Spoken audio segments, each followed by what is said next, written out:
Halo dan selamat datang kembali. Hari ini, saya akan menggambarkan Soldier Boy, sebuah film berdasarkan kisah nyata prajurit termuda Perang Dunia II.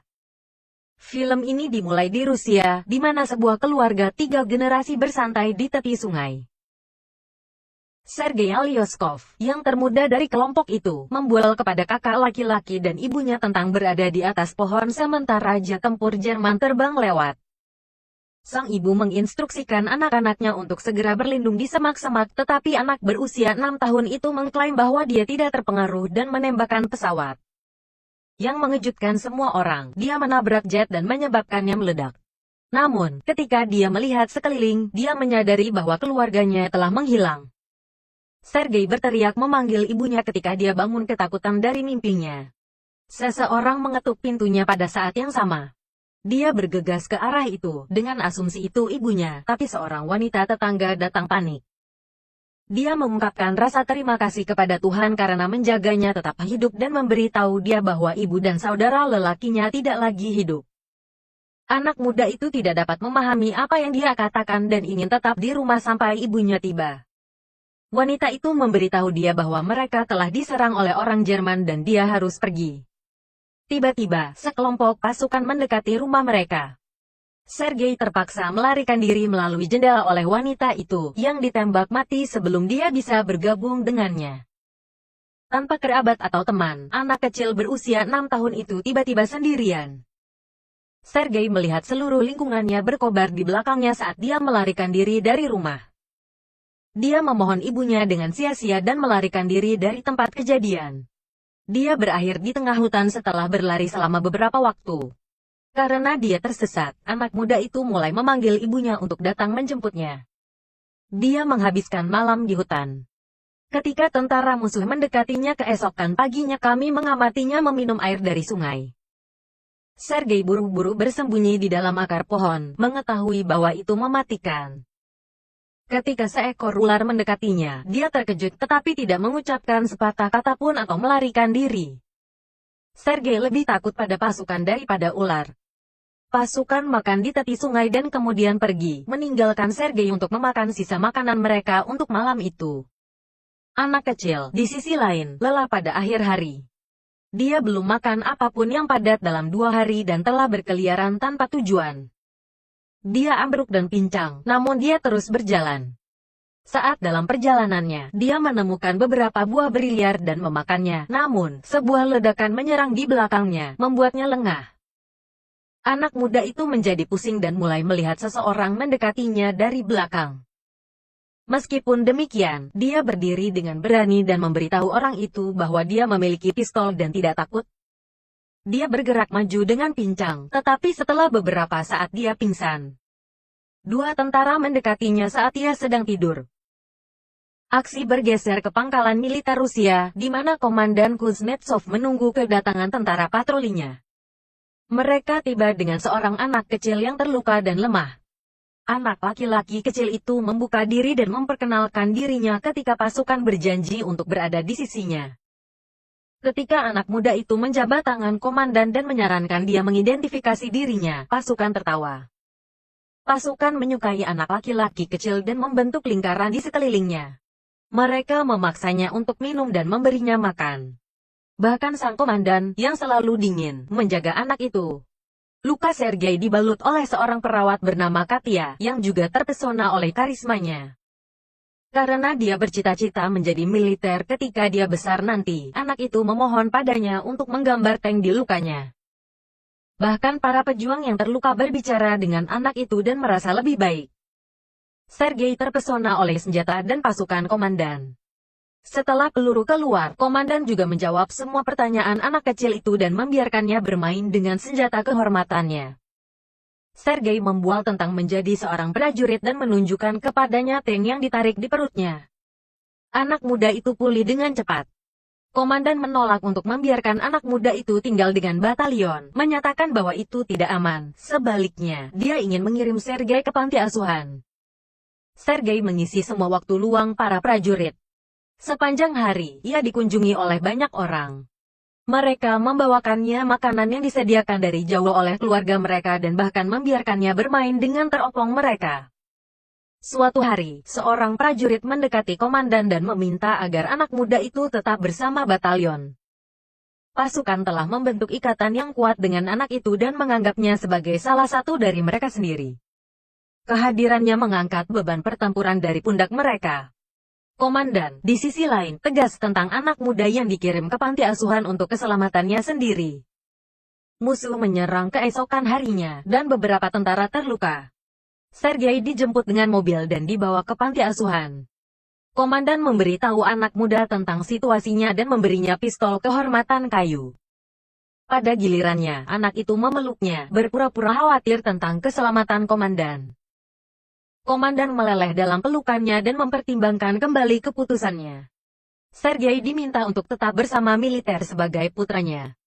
Para prajurit berburu seragam prajurit kecil untuk anak kecil malam itu, dan mereka sangat senang Sergei tetap bersama mereka. Sergei dibangunkan oleh komandan yang memberinya pakaian. Dia berlarian di dalamnya, tampak seperti seorang prajurit sejati. Yang lain mulai menyebutnya sebagai anak militer kecil mereka. Jerman memulai serangan udara ke batalion saat anak laki-laki itu berlarian. Sergei segera dibawa ke lokasi yang aman oleh tentara, yang kemudian melawan yang lain. Jumlah tentara yang terluka terus meningkat. Sergei ingin membantu orang lain, jadi dia mengantarkan air ke tentara yang kehausan. Karena matanya dibalut perban, salah satu dari mereka memintanya untuk membacakan surat dari keluarganya. Anak kecil itu ingin membantu, tetapi dia tidak bisa membaca. Dia mengambil surat itu dan mulai mengarang isinya, mengklaim bahwa sapi prajurit itu aman di rumah.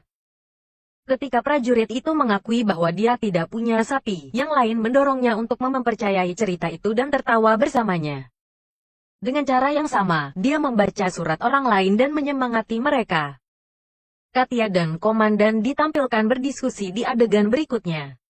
Keduanya tampak tertarik satu sama lain, tetapi tak satu pun dari mereka mengungkapkan sentimen mereka. Sergei kemudian memberitahu komandan bahwa dia adalah seorang tertib di unit tersebut dan mulai menyapa dirinya sendiri seperti itu. Anak muda itu, di sisi lain, menyaksikan salah satu stasiun tentara dihancurkan sebagai akibat dari serangan itu. Komandan menginstruksikannya untuk melepas topinya untuk menghormati prajurit yang gugur. Keesokan harinya, dia menuntut misi dari komandan, dan dia diberi tanggung jawab untuk mendistribusikan surat-surat di antara para pria. Dia menyelesaikan pekerjaan dengan cepat dan bahkan membuat para prajurit menari untuknya. Sergei mengambil teropongnya sedikit lebih jauh dari pangkalan keesokan harinya. Ketika dia melihat kaki seseorang bergerak dari dalam tumpukan jerami saat bermain dengannya, dia bergegas kembali ke resimen dan memberitahu rekan-rekannya tentang penemuannya.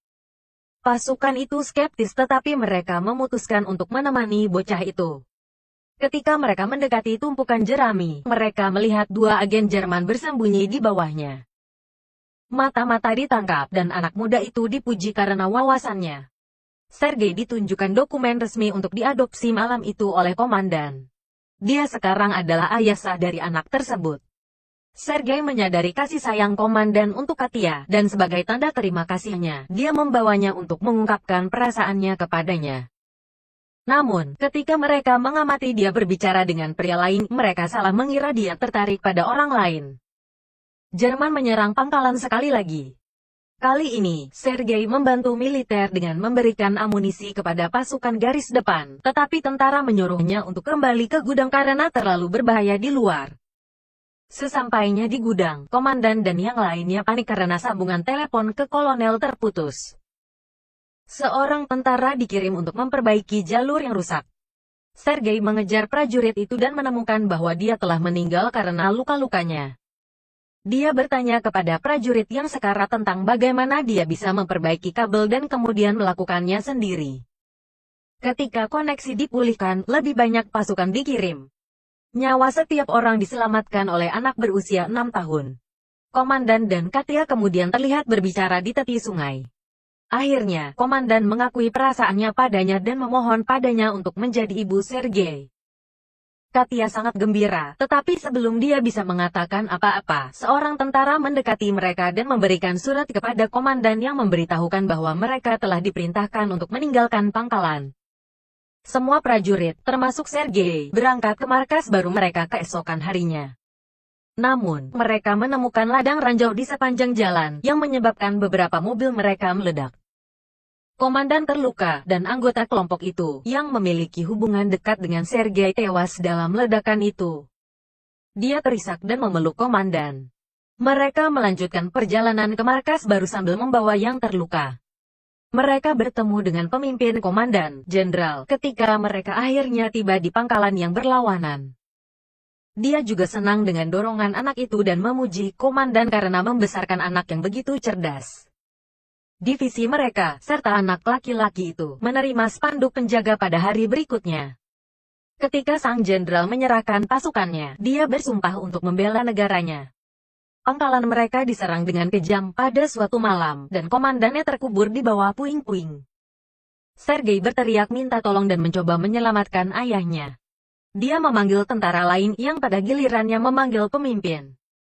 Sergei mendekati komandan yang terluka keesokan harinya. Tangannya terluka saat mencoba menyelamatkan komandan. Anak muda itu telah menjadi anggota kelompok yang tak tergantikan. Dia tidak memiliki keluarga, jadi dia mengikuti mereka selama pertempuran. Resimen terlihat berpindah ke markas baru menjelang akhir film. Sebuah suara di latar belakang mengklaim bahwa ia mengambil bagian dalam pertempuran Stalingrad dan menemani tentara ke Polandia. Dia sekarang diakui sebagai prajurit termuda di dunia, dan kisah keberaniannya yang terkenal telah dibagikan ke seluruh dunia. Please subscribe untuk update lebih banyak video seperti ini, aktifkan notifikasi, dan tinggalkan suka serta komen yang banyak untuk membantu channel ini berkembang. Terima kasih telah menonton.